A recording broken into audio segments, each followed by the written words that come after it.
Previous ವಿಡಿಯೋದಲ್ಲಿ ನಿಮಗೆ deployment ಅಂದ್ರೇನು, ಸ್ಟೇಟ್ಫುಲ್ ಸೆಟ್ ಅಂದ್ರೇನು, ಪಿ ವಿ ಸಿ ಅಂತಂದ್ರೇನು ಐ ಥಿಂಕ್ ತಿಳ್ಕೊಂಡ್ರಿ ಅನ್ಕೊಳ್ತೀನಿ. ಈ ವಿಡಿಯೋದಲ್ಲಿ ಬಂದು ನಾವು ಸ್ಟೇಟ್ಫುಲ್ ಸೆಟ್ ಬಗ್ಗೆ ಮಾತಾಡೋಣ. ಸ್ಟೇಟ್ಫುಲ್ ಸೆಟ್ ಅಂತ ನಿಮ್ಗೆ ಆಲ್ರೆಡಿ ಗೊತ್ತಾಗಿದೆ.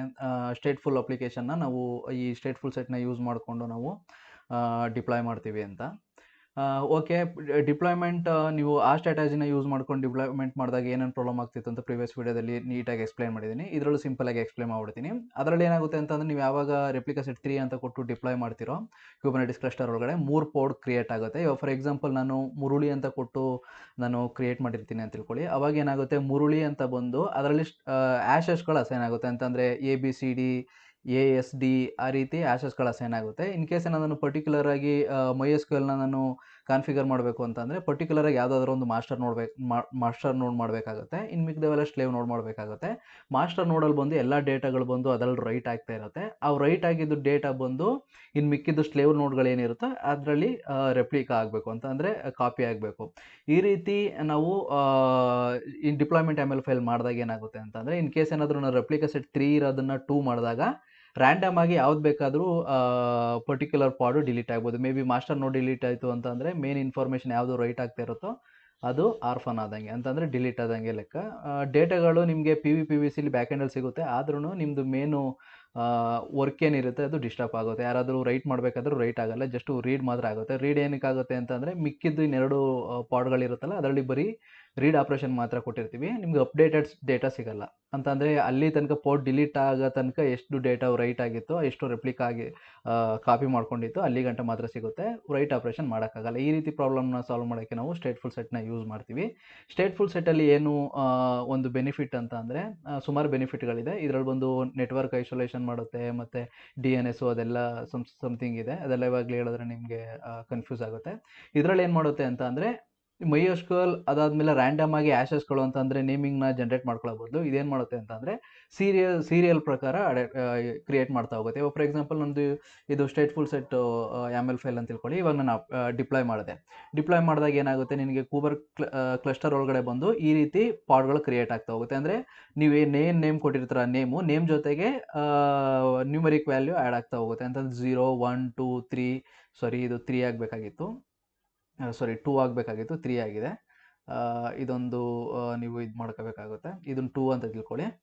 0 1 2 ಈ ರೀತಿ ನಿಮಗೆ ಅಸೈನ್ ಮಾಡ್ತಾ ಹೋಗುತ್ತೆ. ಇನ್ ಕೇಸ್ ಏನಾದರೂ ಇದನ್ನು ನೀವು ಮಾಸ್ಟರ್ ನೋಡ್ ಮಾಡಿರ್ತೀರಾ ಅಂತ ತಿಳ್ಕೊಳ್ಳಿ. ಇವಾಗ ಅದರಲ್ಲೂ ಬಂದು ಹೆಡ್ಲೆಸ್ ಸರ್ವಿಸ್ ಅಂತ ಯೂಸ್ ಮಾಡ್ತೀವಿ. ಹೆಡ್ಲೆಸ್ ಸರ್ವಿಸ್ ಬಂತು ಅಂದರೆ ಡಿಪ್ಲಾಯ್ಮೆಂಟಲ್ಲಿ ಏನಾಗ್ತಿತ್ತು ಅಂತಂದರೆ, ಪರ್ಟಿಕ್ಯುಲರ್ ಆಗಿ ಒಂದು ಪಾಡ್ನ ಡೈರೆಕ್ಟಾಗಿ ಟಾರ್ಗೆಟ್ ಮಾಡೋಕ್ಕಾಗ್ತಾ ಇರಲಿಲ್ಲ. ಟಾರ್ಗೆಟ್ ಅಂತಂದರೆ ಪರ್ಟಿಕ್ಯುಲರ್ ಒಂದು ನೋಡ್ನ ಟಾರ್ಗೆಟ್ ಮಾಡಿ ಅದರಲ್ಲಿ ಯಾವುದೇ ರೀತಿ ಆಪ್ರೇಷನ್ ಮಾಡೋಕ್ಕಾಗ್ತಿರಲಿಲ್ಲ. ಏನು ಆಪ್ರೇಷನ್ ಮಾಡೋಕ್ಕಾಗ್ತಿಲ್ಲ, ಮಾಡ್ಬೋದು, ಬಟ್ ಏನು ಪ್ರಾಬ್ಲಮ್ ಆಗುತ್ತೆ ಅಂತಂದರೆ, ಇನ್ ಕೇಸ್ ಈ ಡಿಪ್ಲಾಯ್ಮೆಂಟ್ ML ಫೈಲ್ ನೀವು ಆಕ್ಸೆಸ್ ಮಾಡಬೇಕು ಅಂತಂದರೆ ಪರ್ಟಿಕ್ಯುಲರ್ ಆಗಿ ನೀವು ಈ IP ಅಡ್ರೆಸ್ ಬೇಕಾಗುತ್ತೆ. ಈ IP ಅಡ್ರೆಸ್ ಮುಖಾಂತರ ನೀವು ಏನೋ ಒಂದು ಕಾನ್ಫಿಗರೇಷನ್ ಮಾಡಿ ಆ ರೈಟ್ ಆಪ್ರೇಷನ್ ಹೋಗಿ ಈ ಪಾಡ್ನ ಸೆಲೆಕ್ಟ್ ಮಾಡಿಕೊಂಡು IP ಅಡ್ರೆಸ್ ಮುಖಾಂತರ ಇದ್ರೊಳಗಡೆ ರೈಟ್ ಆಗ್ತಿತ್ತು ಅಂತ ತಿಳ್ಕೊಳ್ಳಿ. ಇನ್ ಕೇಸ್ ಇದೇನಾದರೂ ರಿಮೂವ್ ಆಯಿತು ಅಂತ ತಿಳ್ಕೊಳ್ಳಿ. ಇನ್ ಕೇಸ್ ರಿಮೂವ್ ಆದಾಗ ಏನಾಗುತ್ತೆ ಅಂತಂದರೆ ಈ IP ಅಡ್ರೆಸ್ ಚೇಂಜ್ ಆಗುತ್ತೆ. ಓಕೆನಾ? ಇದೇ ಬೇಜಾನು ಪ್ರಾಬ್ಲಮ್ಗಳಾಗುತ್ತೆ. ಅದನ್ನು ನಿಮಗೆ ಮುಂದೆ ಪ್ರಾಜೆಕ್ಟ್ ಹೋದಾಗ ಎಕ್ಸ್ಪ್ಲೈನ್ ಮಾಡ್ತೀನಿ. ಸಿಂಪಲಾಗಿ ಅರ್ಥ ಮಾಡ್ಕೊಳ್ಳಿ. 0 1 2 ಈ ರೀತಿ ಅಸೈನ್ ಮಾಡ್ತಾ ಹೋಗುತ್ತೆ. ಇನ್ ಕೇಸ್ ಡಿಲೀಟ್ ಆಗಬೇಕಾದ್ರೂ ಅಷ್ಟೇ ಬ್ಯಾಕ್ ಎಂಡಲ್ಲಿ ರೀಡ್ ಆಪ್ರೇಷನ್ ಯಾವುದಿರುತ್ತೋ ಅದು ಡಿಲೀಟ್ ಆಗ್ತಾ ಬರುತ್ತೆ. ಡಿಲೀಟ್ ಆಗ್ತಾ ಬಂದ್ರೂ ಲಾಸ್ಟ್ ಫೈನಲ್ಲು MySQL 0 ಏನಿದೆ ಇದರಲ್ಲಿ ಬಂದು ರೈಟ್ ಮಾಡೋ ಆಪ್ರೇಷನ್ ಇರುತ್ತೆ, ಮತ್ತು ರೀಡ್ ಮಾಡೋ ಆಪ್ರೇಷನ್ ಇರುತ್ತೆ. ಅಂತಂದರೆ ಮೇನ್ ಡೇಟಾ ಬಂದು ಎಲ್ಲ ರೈಟ್ ಆಪ್ರೇಷನ್ ಏನಿದೆ ಇದು ಬಂದು ಈ ಪಾಡಲ್ಲಿ ಇದಾಗ್ತಾ ಇರುತ್ತೆ. ಇನ್ ಕೇಸ್ ಏನಾದರೂ ಈ ಡಿಲೀಟ್ ಆದ್ರೂ ಇನ್ನೊಂದು ಪಾಡ್ ಅಸೈನ್ ಆದ್ರೂ ಅದಕ್ಕೆ ಬಂದು DNS ನೇಮ್ ಅಂತ ಕರಿತೀವಿ. DNS ನೇಮ್ ಅಸೈನ್ ಆಗುತ್ತೆ. ಓಕೆನಾ? ಯಾವುದೇ ರೀತಿ IP ಅಡ್ರೆಸ್ ಮುಖಾಂತರ ಇದು ವರ್ಕ್ ಆಗಲ್ಲ. ನೀವು ಇನ್ ಕೇಸ್ ಏನಾದರೂ ಕ್ಲಸ್ಟರ್ IP ಮುಖಾಂತರ ಯೂಸ್ ಮಾಡ್ತು ಅಂತ ಅಂದರೆ ಹೆಡ್ಲೆಸ್ ಸರ್ವಿಸ್ ಬಿಟ್ಟು ಬೇರೆ ಆಪ್ರೇಷನ್ ಮುಖಾಂತರ ವರ್ಕ್ ಆಯಿತು ಅಂದರೆ IP ಅಡ್ರೆಸ್ ಮುಖಾಂತರ ವರ್ಕ್ ಆಗುತ್ತೆ. ಬಟ್ ಇದು ಹೆಡ್ಲೆಸ್ ಯೂಸ್ ಮಾಡೋದ್ರಿಂದ ಇದು ಬಂದು DNS ನೇಮ್ ಒಂದು ಅಸೈನ್ ಆಗುತ್ತೆ. ಇವಾಗ ಪರ್ಟಿಕ್ಯುಲರ್ ಆಗಿ ಯಾವುದೇ ಒಂದು ಪಾಡ್ ಕ್ರಿಯೇಟ್ ಆದಾಗ್ಲೂ ಡಿಪ್ಲಾಯ್ಮೆಂಟ್ ML ಫೈಲ್ ಥರ ಎಲ್ಲ ಎಟ್ ಎ ಟೈಮ್ ಪಾಡ್ಗಳು ಕ್ರಿಯೇಟ್ ಆಗಲ್ಲ. ಮೊದಲೇನು ಮಾಡುತ್ತೆ ಅಂತಂದರೆ, ಮೊದಲು ಈ ಪಾಡ್ ಕ್ರಿಯೇಟ್ ಆಗುತ್ತೆ. ನೀವು ಅಪ್ಲೈ ಮಾಡಿದಾಗ ಸ್ಟೇಟ್ಫುಲ್ ಸೆಟ್ .YAML ಫೈಲ್ನ ಅಪ್ಲೈ ಮಾಡಿದಾಗ ಮೊದಲು ಇದು ಕ್ರಿಯೇಟ್ ಆಗುತ್ತೆ. ಕ್ರಿಯೇಟ್ ಆಗಿ ಎಲ್ಲ ಸೆಟಪ್ ಆಗುತ್ತೆ. ಸೆಟಪ್ ಆದಮೇಲೆ ನೆಕ್ಸ್ಟು ಸೆಕೆಂಡ್ ಪಾಡ್ ಕ್ರಿಯೇಟ್ ಆಗುತ್ತೆ. ಸೆಕೆಂಡ್ ಪಾಡ್ ಕ್ರಿಯೇಟ್ ಆದಮೇಲೆ ಇಲ್ಲಿರೋ ಡೇಟನ್ನು ಬಂದು ರೆಪ್ಲಿಕಾ ಮಾಡ್ಕೊಳ್ಳುತ್ತೆ, ಅಂತಂದರೆ ಕಾಪಿ ಮಾಡ್ಕೊಳ್ಳುತ್ತೆ. ಅದಾದ್ಮೇಲೆ ಸೆಕೆಂಡ್ ಆಯಿತಾ, ಸೆಕೆಂಡ್ಗೆ ಫಸ್ಟ್ ಏನಿದೆ ಇದು ಗೊತ್ತಾಗ್ಬಿಡುತ್ತೆ. ಓಕೆ, ಇದು ಬಂದು ಮೇನು ಮಾಸ್ಟರ್ ನೋಡ್ ಅಂತ ಯಾವುದರಿಂದ ಗೊತ್ತಾಗುತ್ತೆ, ಇದರಲ್ಲಿ DNS ನೇಮ್ ಇರುತ್ತೆ.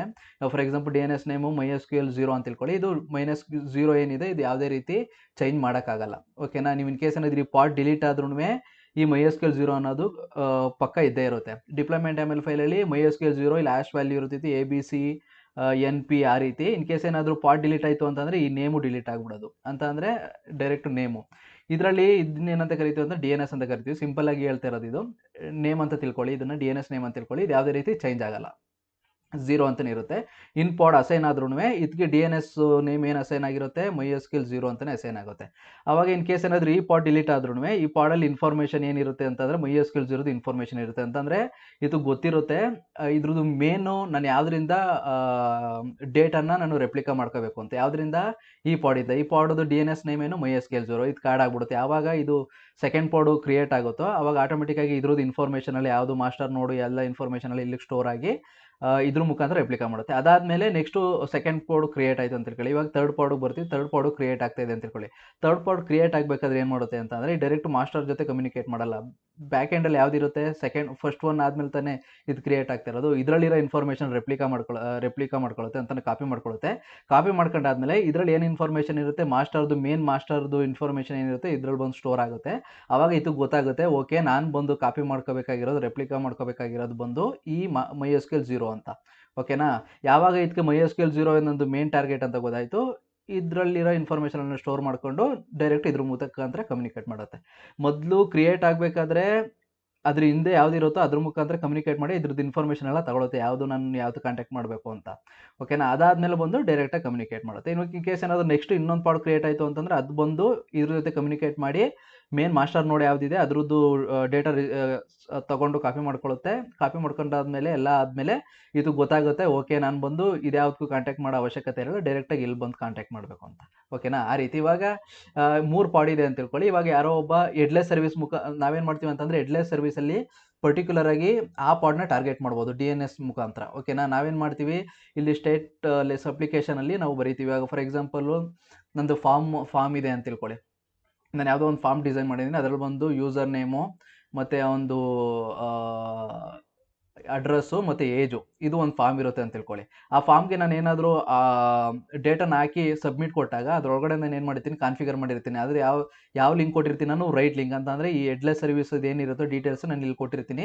ರೈಟ್ ಆಪ್ರೇಷನ್ ಎಲ್ಲ ಬಂದು ಇದರಲ್ಲಿ ರೈಟ್ ಆಗ್ತಾ ಇರುತ್ತೆ. ಯಾವುದೇ ರೀತಿ ಇದನ್ನು ಕಾಂಟ್ಯಾಕ್ಟ್ ಮಾಡಲ್ಲ. ಆ ಪಾತು ಆ URL ಏನಿರುತ್ತೋ ಅದ್ರ ಮುಖಾಂತರ ಇದಕ್ಕೆ ಬಂದು ಸ್ಟೋರ್ ಆಗ್ತಾ ಇರುತ್ತೆ. ಇನ್ ಕೇಸ್ ಏನಾದರೂ ರೀಡ್ ಆಪ್ರೇಷನ್ ಕೆಳಗಡೆ ಇನ್ನೊಂದು ಆಪ್ಷನ್ ಇರುತ್ತೆ ನಾವು ರೀಡ್ ಮಾಡೋಕ್ಕೆ. ಅದರಲ್ಲಿ ಬಂದು ಯಾವುದೋ ಒಂದು ಕೊಯ್ರಿ ಹಾಕ್ಬಿಟ್ಟು MySQL ಸ್ಟಾರ್ ಫ್ರಮ್ ಏನೇನೋ ಹಾಕ್ಬಿಟ್ಟು ಅದರಲ್ಲೊಂದು ಬರ್ದಿರ್ತೀವಿ ನಾವು ಬ್ಯಾಕ್ ಎಂಡಲ್ಲಿ. ಅದು ಬಂದು ಎಲ್ಲಿಗೆ ರೀಡೈರೆಕ್ಟ್ ಮಾಡಿರ್ತೀವಿ ಲೋಡ್ ಬ್ಯಾಲೆನ್ಸರ್ ಮುಖಾಂತರ ರೀಡೈರೆಕ್ಟ್ ಮಾಡಿರ್ತೀವಿ.